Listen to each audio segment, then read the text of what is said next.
হঠাৎ করে কোনো অতিথি উপস্থিত হলে অথবা দুপুরে কিংবা রাতে আপনারা চটজলদি এই ডিম পোলাও রেসিপিটা কিন্তু খুব সহজেই বাড়িতে বানিয়ে নিতে পারেন। একদম ঝরঝরে হবে, কারোর গায়ে কারোর লেগে যাবে না, ভেঙেও যাবে না, এতটাই সুন্দর হবে যে খাবে সেই আঙুল চাটতে থাকবে, বারবার বানানোর অনুরোধ করবে। তাহলে চলুন শুরু করি আজকের রেসিপি।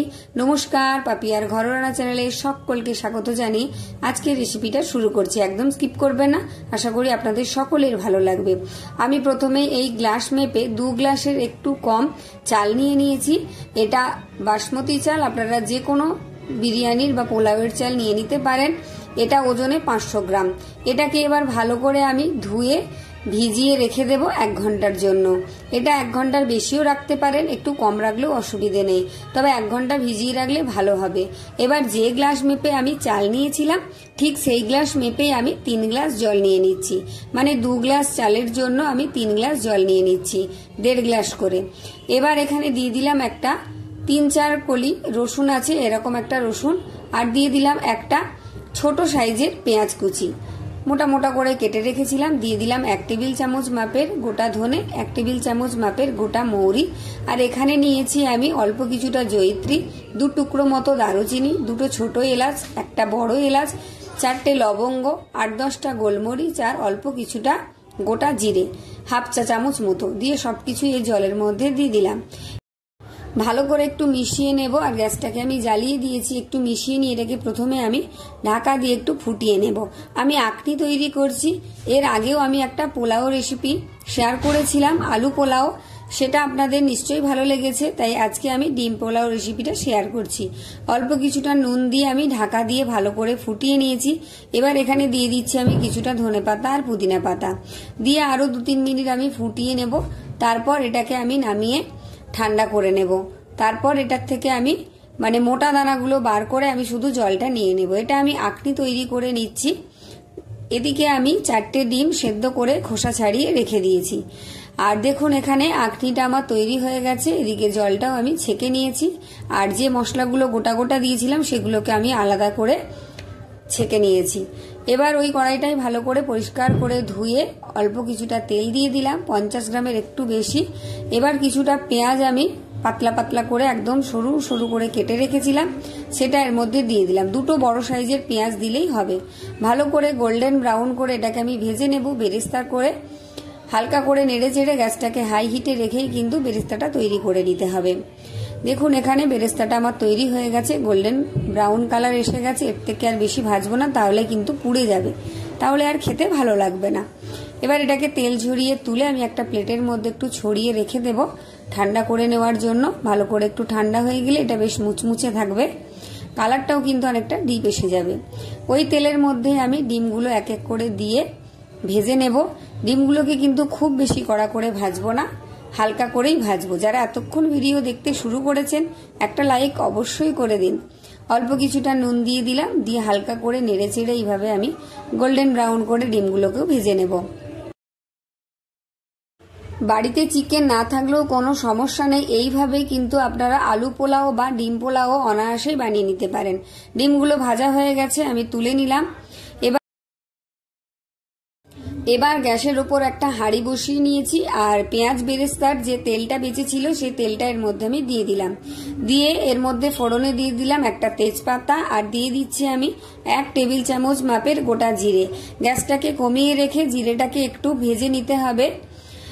জিরে তেজপাতা এখানে ভাজা হয়ে গেছে। এবার দিয়ে দিলাম আমি 2টো ছোট সাইজের আলু, আমি এইভাবে বড় করে টুকরো করে কেটে রেখেছিলাম, দিয়ে দিলাম। আপনারা চাইলে এখানে আলুর পরিমাণটা বাড়িয়ে কমিয়ে নিতে পারেন। আলুটাকে হালকা নেড়ে চেড়ে অল্প পরিমাণ নুন দিয়ে এটাকেও আমি একটু লালচে করে ভেজে নেব। খুব বেশি ভাজার দরকার নেই, হালকা করে ভেজে নিলেই হবে। হালকা করে আলুটা কিন্তু এখানে ভাজা হয়ে গেছে। এবার এর মধ্যে দিয়ে দিলাম আমি 1 টেবিল চামচ মাপের আদা রসুন আর পেঁয়াজ বাটা। ভালো করে নেড়ে চেড়ে আদা রসুন পেঁয়াজটাকে ভেজে নিতে হবে, যাতে এর মধ্যে থেকে কাঁচা গন্ধটা চলে যায়। আদা রসুন পেঁয়াজ বাটাটা দেবেন, দেখবেন কতটা ভালো হবে। একটু ভেজে নিতেই দিয়ে দিলাম আমি 1 টেবিল চামচ মাপের কাঁচা লঙ্কা বাটা, এটা থেতো করেও দিতে পারেন। সবকিছুকে ভালো করে একটু কষিয়ে নিলাম। তারপরে দিয়ে দিলাম ছোট সাইজের একটা টমেটো টুকরো করে কেটে রেখেছিলাম, সেটাও দিয়ে দিলাম। যেহেতু আলুতে নুন দিয়েছি তাই টমেটোতে আর নুন দিলাম না। ভালো করে মশলাটাকে কষিয়ে এবার দিয়ে দিলাম অল্প কিছুটা পেঁয়াজের বেরেস্তা। আরও কিছুক্ষণ একটু কষিয়ে নেব টমেটোটা নরম হয়ে আসা পর্যন্ত। দেখুন এখানে কিন্তু মশলাটা প্রায় আমার কষানো হয়ে গেছে আর টমেটোটাও কিন্তু বেশ সুন্দর নরম হয়ে গেছে।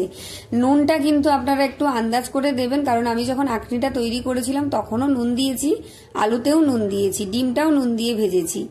এবার আমি যে আঁকড়িটা তৈরি করে রেখেছিলাম মানে মশলা সেদ্ধ করে রাখা জলটা সেটা এর মধ্যে দিয়ে দিলাম।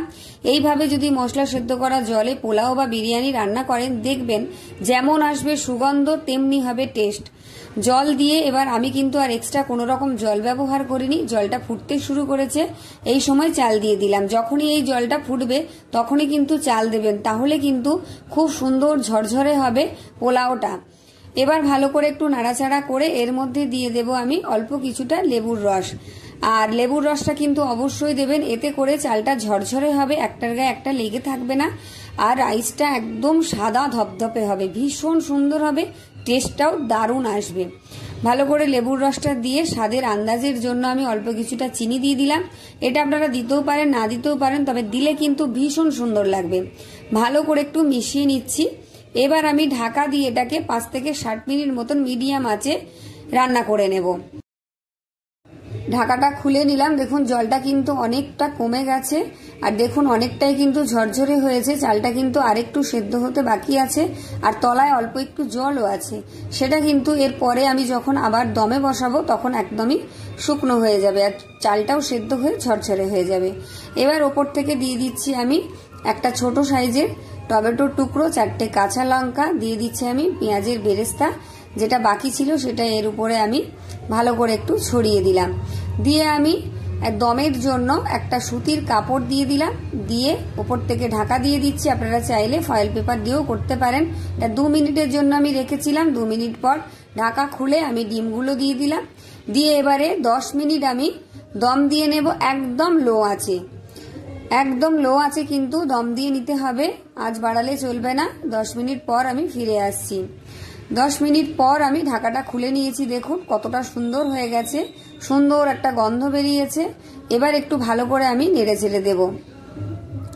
দেখুন কতটা ঝরঝরে হয়ে গেছে, তলায় একটুও জল নেই আর লেগেও যাবে না, তলায় চালগুলো একটাও ভেঙেও যাবে না, কারোর সাথে কারোর লেগেও যাবে না। কতটা সুন্দর ঝরঝরে ডিম পোলাও কিন্তু দেখুন তৈরি হয়ে গেছে। আরও একটু নাড়াচাড়া করে দিলাম।